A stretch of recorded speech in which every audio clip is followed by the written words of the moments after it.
kalangitan ngayon. Tingnan nyo nga kung anong makita natin. Maulap.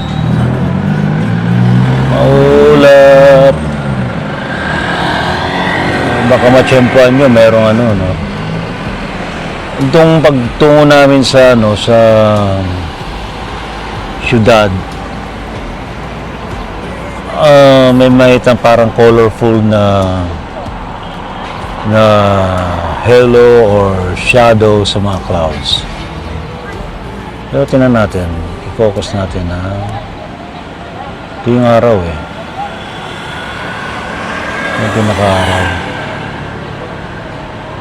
May makita ha. May time na papakita sila sa video lang. Hindi mo makita sa physical eye or naked eye. Kasi dito maulap.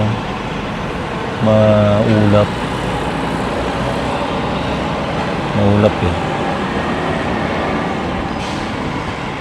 Check na natin kung meron. Pero kung, diba, taas natin, sa taas. Sa bandang taas, ito maulap. Ano, nagbabadya ang ulan. Pero kay papan natin sa kabila. Sa bandang maaraw, yung araw.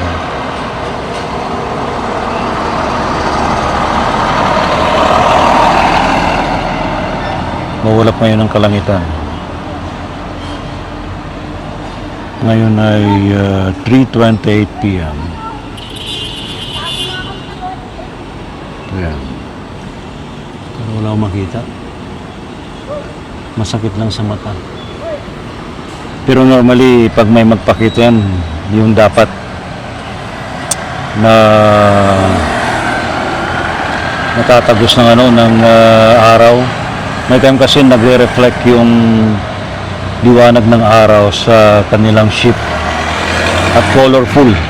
May nakita ko yan somewhere in Mandaluyong. Hapon din yun. Ayan dito, tingnan natin dito. Wala.